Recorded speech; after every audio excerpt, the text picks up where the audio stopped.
Hello, hello, beautiful souls. Good morning. Today is the first day of August, and I just want to show up here and kind of express what's been happening in my little world and also in the collective.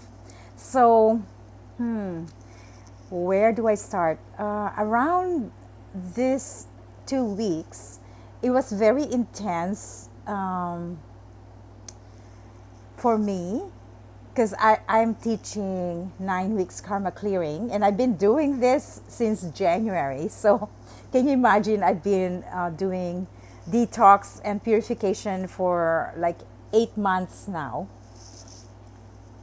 And during this intense energies for me, it's about my cat Buddha, who transitioned on July 30th. So, it's just a few days ago.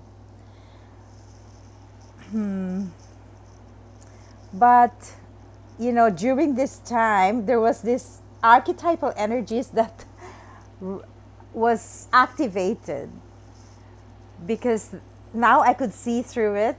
And I want to show you Buddha because he's right here.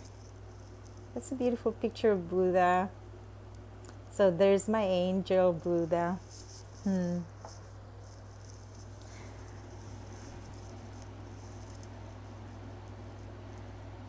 Yeah, life is like really this fascinating magical tour, like having lucid dreams and activations of your archetypal template. So the Femme Fatale was born out of the wounded child. So when I was 2 years old, you probably know this by now, I had a near-death experience. And that experience, during that timeline, I was being molested by the babysitters who were like sons of my babysitter. And yeah, so the karmic bondage, the karmic pattern that I had was the sexual molestation at that juncture. And the femme fatale is the seductress. It's kind of like claiming your birthright, claiming what was taken away from you. So it's so interesting how this is fully activated and was gone out of control. And I allowed myself to be nude in the public and in social media. It almost feels like an obsession, a possession, because it's not myself. Like, so in that sense, I was taken aback, and I started writing about it. Vulnerability is a portal. So being vulnerable, going through grief, it felt like I was in this ocean by Crescent Beach. The story is I was doing my purification, my cleansing, my clearing, and I only parked for 2 hours. So when I was packing my belongings, there's this guy that showed up. His name's Daniel, and was telling me, this is an optional nude beach. And I'm like, oh, I didn't know that, because I went to Nude Beach before. I actually did a ritual in Wreck Beach in Vancouver to release body shame. Because when you're sexually abused, you have a lot of imprints unconsciously that you're still carrying about your body parts. Like for me, it's I have 4 children, so I have stretch marks in my tummy, and I'm very perfectionist with my skin and all of that, which is so insane. My son Theo, who actually passed away when he was 33, he was telling me, Ma, you're the only vain spiritual person that I know. And I'm like, well, I'm on earth. I'm still this person, right? Like, I like beauty, I like grace, I like art. So you can't take away that from me when I like beauty. So anyway, I go into a tangent. So what happened in that beach? I followed Daniel, thinking that this is a messenger of God. Daniel is an angel. Who knows, right? So I went ahead, and then I found myself nude, and it felt so good. It felt so freeing, liberated, and like really neutral. And then seeing all these penises and vagina, and it doesn't matter, big or small or fat or skinny. Oh my gosh, I have released judgments on myself and other people. So that was the best part of this nudist experience. You know, because we have a lot of critical judgment on people. Like literally, women likes to look at other women and get like catty, you know. So where are we going with this kind of consciousness when we're supposed to be here to support and really be supportive of each other? So what I found in the Nudist Beach, I became a sex therapist. So this man, like I was like taken aback. I'm like, okay, I'm listening. And then they were expressing their eroticism, their why they're here. You know, they're married but they're not happy with their sexual life, and they have to literally sneak out and be an exhibitionist, release their inhibitions. So I tap into the stories of men and their, it felt like powerlessness. Okay, so when men are powerless, they had to come into a space where they can feel masculine again, where their eroticism can be stimulated, and that they will feel wholesome, because men are hunters, you know, like they're born with this testosterone, right? So if their testosterone is, you know, in a relationship where they are powerless, because it's a long story of victim consciousness. For example, if they grew up with a mother that is very controlling, then they recreate the wounded part of their inner child. So this, like listening to little boys, you know, like their boy that didn't grow up and have this crazy, it's not crazy, it's a wounded part of themselves, unable to feel wholesome about their sexuality. So then when you're powerless, you, this is my cat Gaia, hi beautiful. When you're powerless in that domain, your sexual energy, it is not good for you because you're blocked. So Kundalini, right? I'm wearing a Kundalini serpentine crystal and a unikite. I made this up, and this is lepidolite to balance your chemicals in your brain, because I need some balance after going through a lot of grief and revelation about the femme fatale. So, and it's the opposite of women. So like women who are powerless, like if they were sexually abused, they hide this eroticism. So I had a lot of clients about prostitution. It's not actually about, it is a survival archetype. So women tend to find themselves unable to support themselves because money is value. So when we don't value ourselves, money doesn't stay in your system, because you don't value your own self, your worth.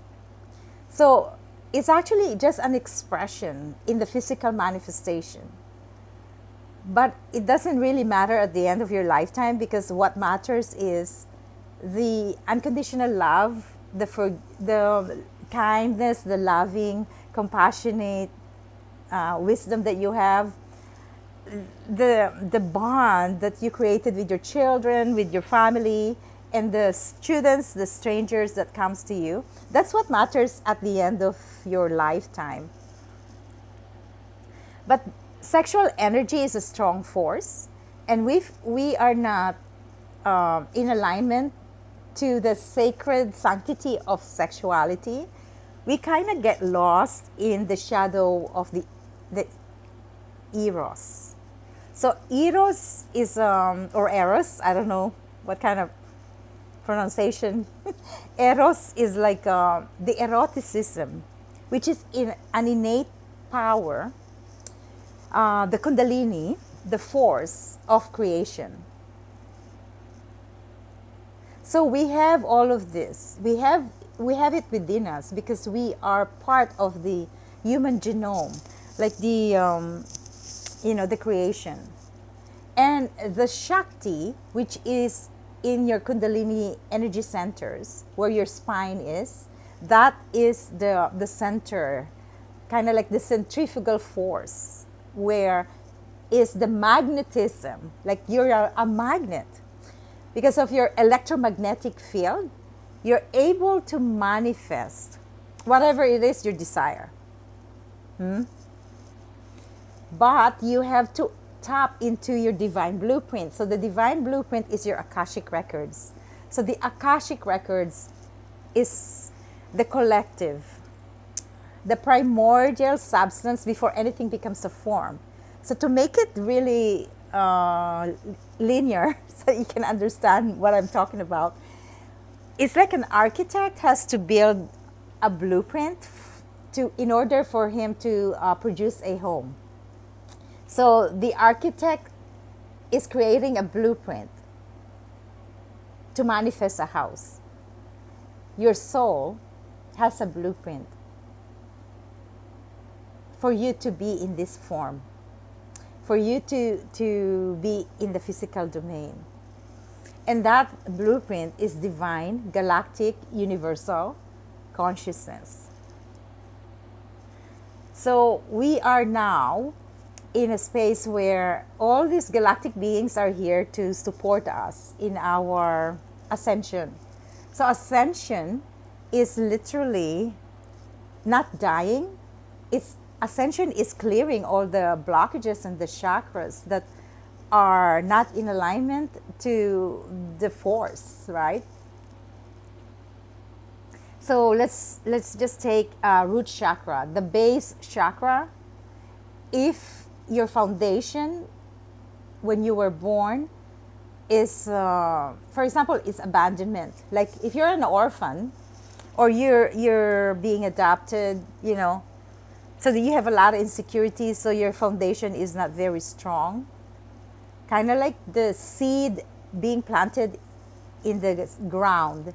So if your ground, your soil is rocky, then you are unable to produce this beautiful tree, because you need to till the ground to have a good foundation. Like in farming, if you're planting rice, you need to till the soil, you need to create that great foundation for your stability, foundation, security. So so people who are unconscious of the energy centers, because we all have different timelines, but we're all in the same boat. Basically, there are a lot of people who are living in fear because they resonate in fear, in survival, especially when the virus is being blown out of proportion, right? Then it creates more fear, and then it becomes like an entity of this domain. So I feel like it was a creation, because we're a host of virus, right? But it gets activated when there's fear. For example, if you had chicken pox and your shingles would be activated if you're going through stress. And that's just is. It's a part of the natural environment that we are in. And that means to say that we are all impermanent, you know. And for whatever it is that you have signed up for, your contract or agreement, that your lifetime would be just this much. Just like my son, he died at 33. That was his contract. That was his vow, agreement. And I was able to tune into the higher perspective of his soul, that it was a contract to help me become who I am as a healer, because he was sexually abused as a child, and I had to take him to many sessions of counseling, and it was actually for me as healing my inner child to be a healer at this space. So we actually don't know the answers, the meaning, until we are able to be given this dispensation of grace, the love of the masters. So I literally live my life tapping into all these multidimensions, and just really fascinating to see what they bring forth, and the people that come to my classes, my students, who they are, and how I can see and rewrite the records of human unconscious mind. So I was tapping into death with Buddha, and also letting go of the story, letting go of suffering. So when he was dying, I chose not to bring him right away at the vet, because I wanted to do a ritual with Buddha. And I didn't realize that I had this kind of like a guilt or pain that we had to unplug the life support of my son. Due to time sensitivity, he had a brain fracture. He was hit by a truck. And we had an investigation. It was due to suicidal attempt. That's how they put it, but I believe it was a mental breakdown. It was a snap, because he was carrying library books and peanut butter. You know, if you're suicidal, you're not going to the library, and you're not going to bring peanut butter to eat. So just at that moment in the investigation, he was taking off his clothes, and so it was deemed as suicide, because he was taking off his clothes and he crossed the street when there was a 5-foot freightliner, and that crushed his skull, and that led him into coma. And the blessing in that comatose is I was able to pray and help him bring his higher self to the masters. And I asked Archangel Jeremiah and Archangel Azrael to lead him. And I asked Archangel Metatron to open his Akashic records. There was no judgment. So it's like his life review.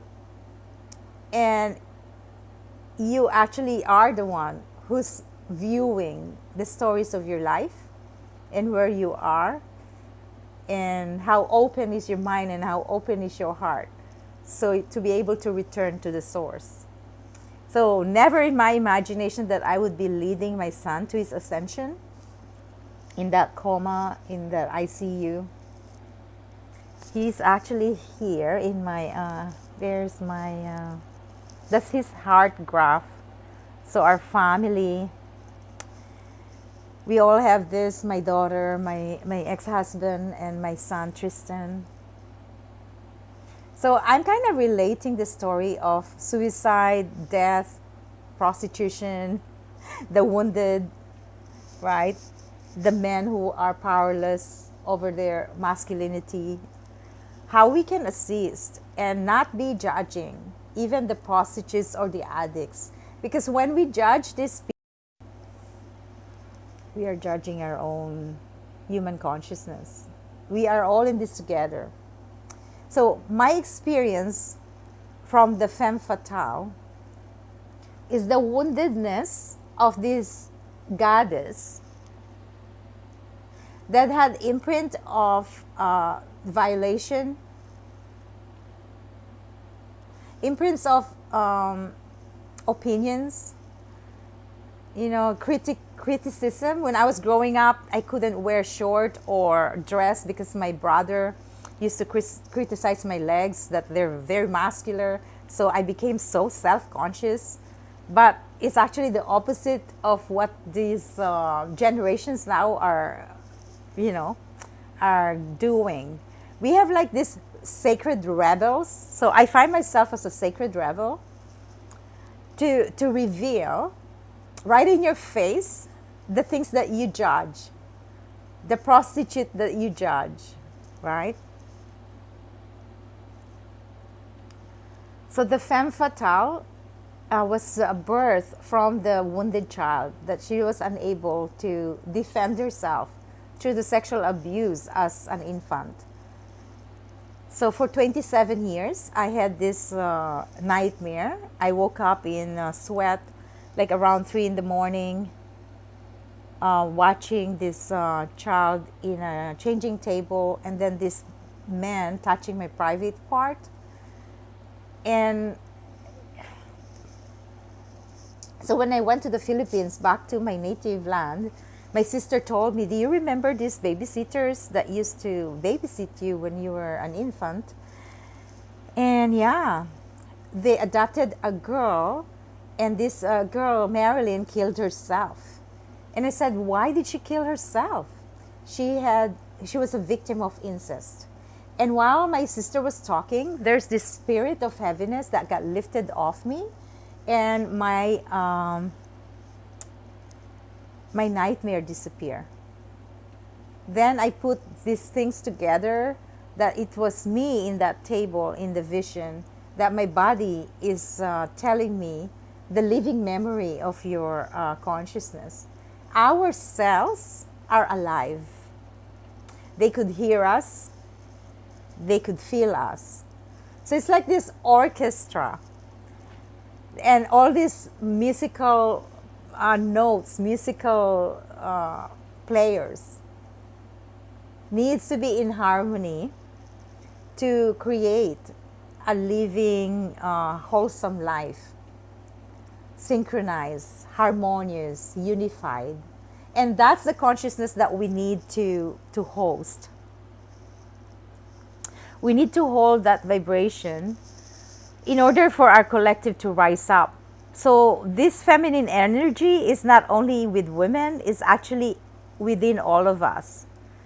The feminine energy is the receptivity, the nourishing and nurturing part of ourselves. When we have a controlling mother, or when we have an abusive parent, we lose this feminine energy. We stifle it, we hide it, because the ego wants to defend us.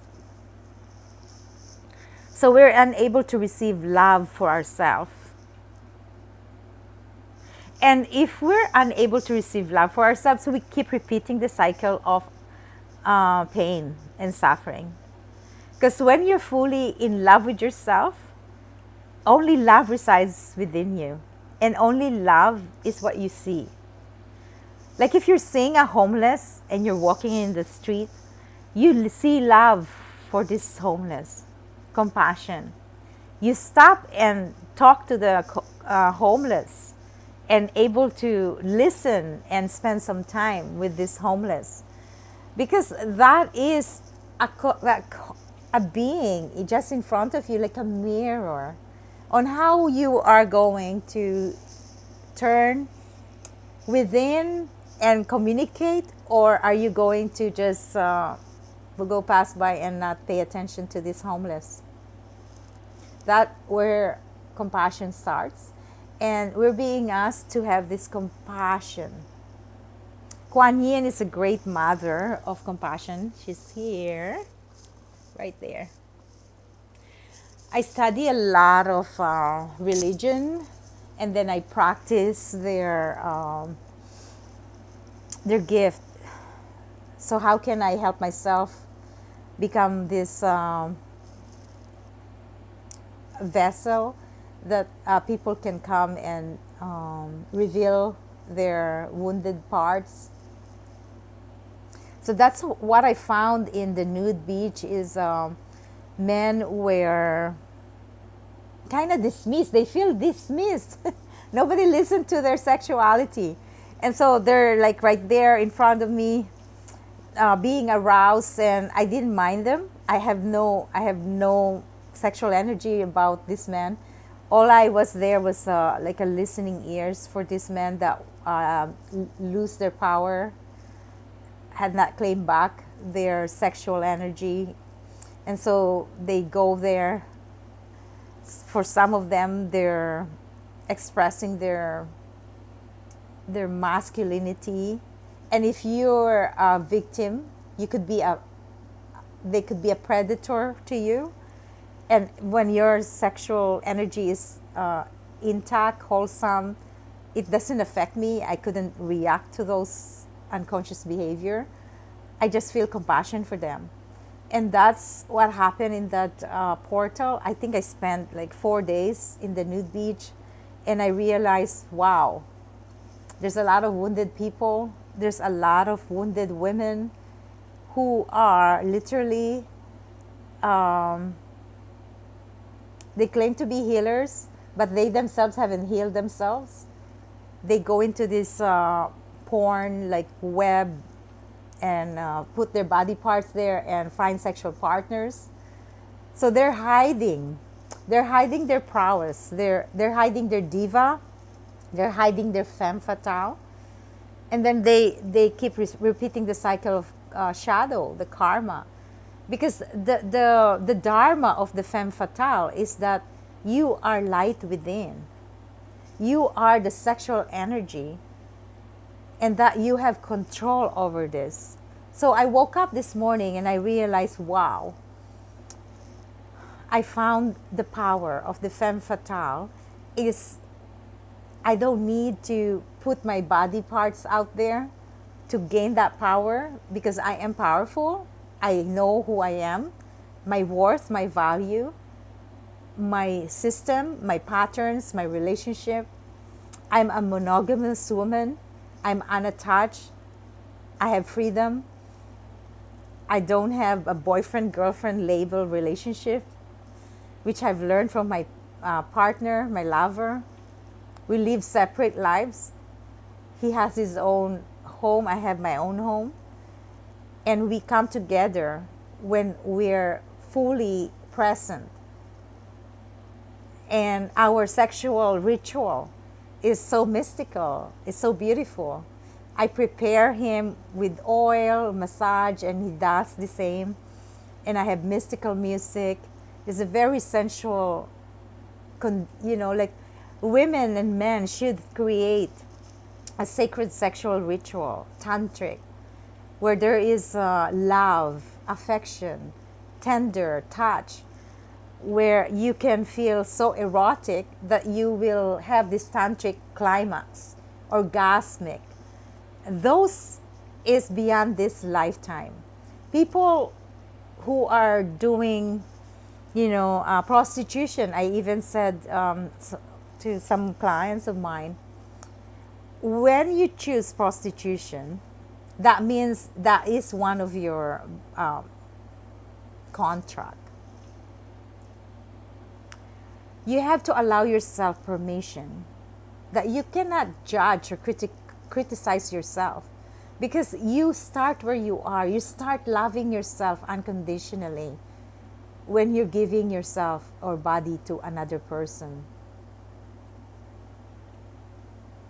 You create the sacredness, the sanctity of that sexual energy that you're giving, without guilt or shame about what you do, because that's the oldest profession in this consciousness. And if you agreed and signed that contract, you should become wiser. Why are you not feeling good, and why are you feeling guilty about what you're doing when you've signed up for that? That's very, very, given. When you sign up for everything, sign with full attention, with full consciousness. Do not demean yourself. Do not demean your actions, your intention. Create sacredness in the midst of suffering. And if you're suffering and you're doing prostitution, then that's time to go, because you're insane. Suffering is insanity. We're not here to suffer. We're here to create rituals, to be sacred, to understand yourself, and to be love.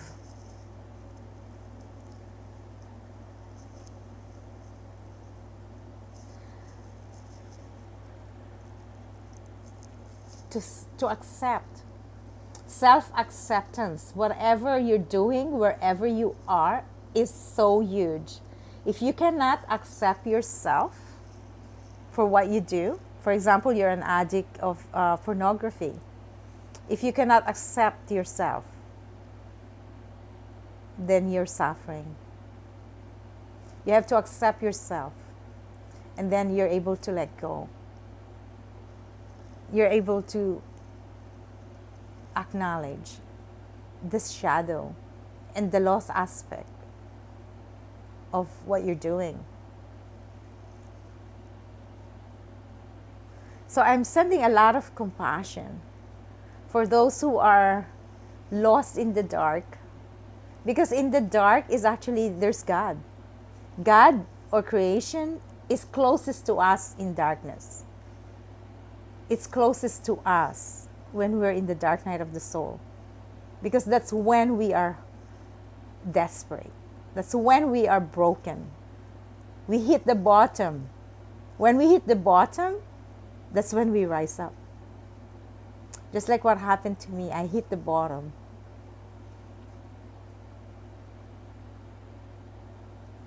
So the gift of hitting the bottom, just like these people who are suffering in death, in their sickness, the people around them that are watching them or that are going through this crisis are having a breakthrough. So the breakthrough can only happen when you're present. When you have died in the egoic mind, and you have give up, totally surrender to the story of suffering.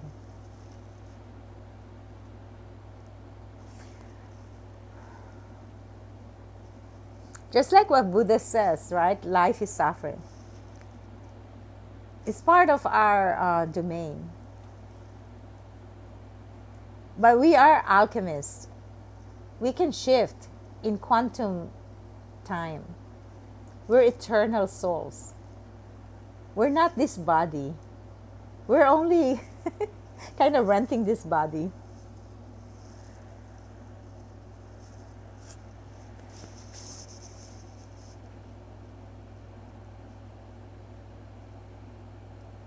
So how can we show up fully conscious? It's a huge step. But first we have to work on our intention, in our thoughts. The mind has to be pure. Kind of like a garden. You have to weed out all those malintentions. The lust is like this covering, like the mirror covered with dust. That's lust. The dust is the lust. But beneath lust is actually your true essence. So how can we shift lust into pure love?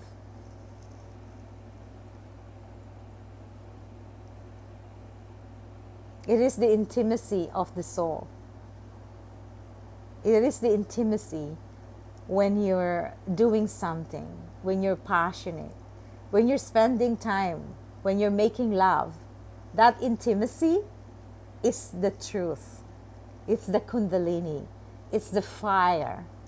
the ignition. And that's Tantric. Tantric is not lust. It's not. There's a lot of spiritual healers that are having Tantra sessions and stuff, but it's actually full of addiction and lust.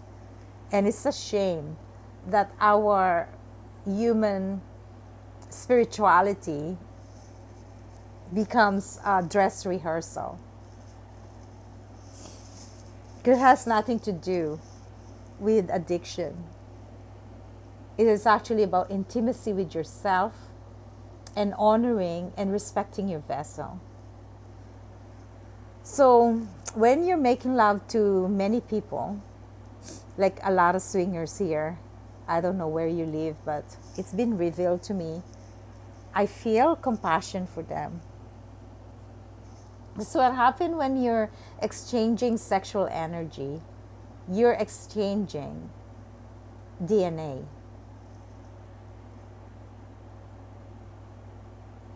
So imagine a pool of DNA in your system when you're making love to all these people. Then you become like this muddy water.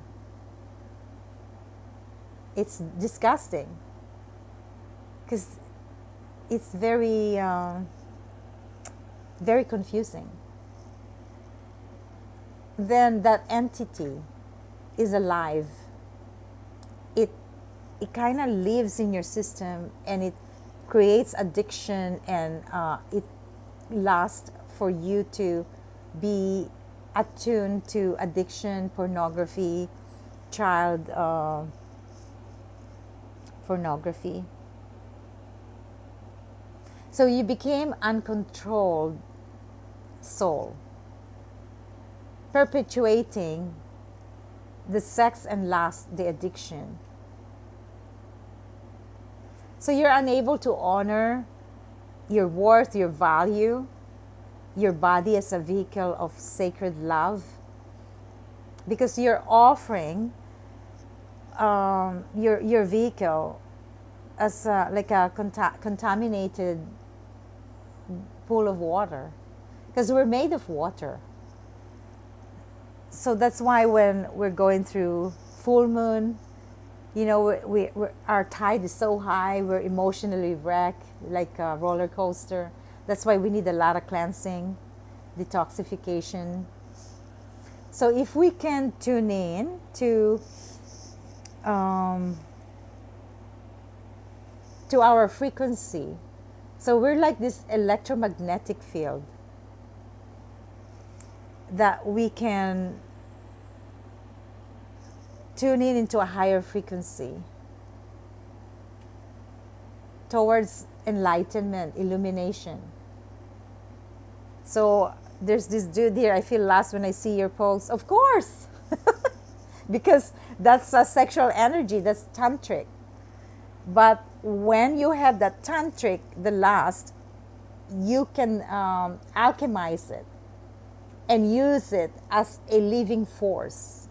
This kundalini rising up and down into your spine, creating this sexual energy that brings the circulation and fire into your organ system, right? That's why guys have erection when they have, they're very visualized, right? You're being activated in your vision of the body parts. And that's how you get erection, because of this testosterone.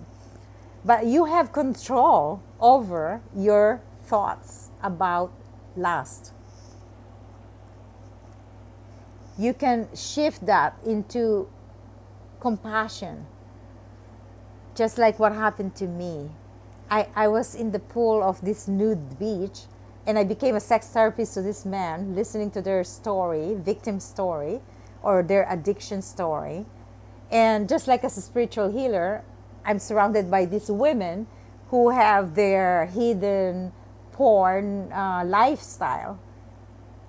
I became compassionate to their life, to their lifestyle, because they don't really know what's their worth and their value, how they can succumb to the lower vibration of the frequency of addiction. We're all addicts in a way, We can be addicted to control. Like I used to have addiction to control when I was married. You have, addiction is actually an archetype. An addict is the archetype of power, empowerment. Because it's an escape. It's an escape of your alignment. When you're not in alignment to your true essence, you have a denial. So you escape.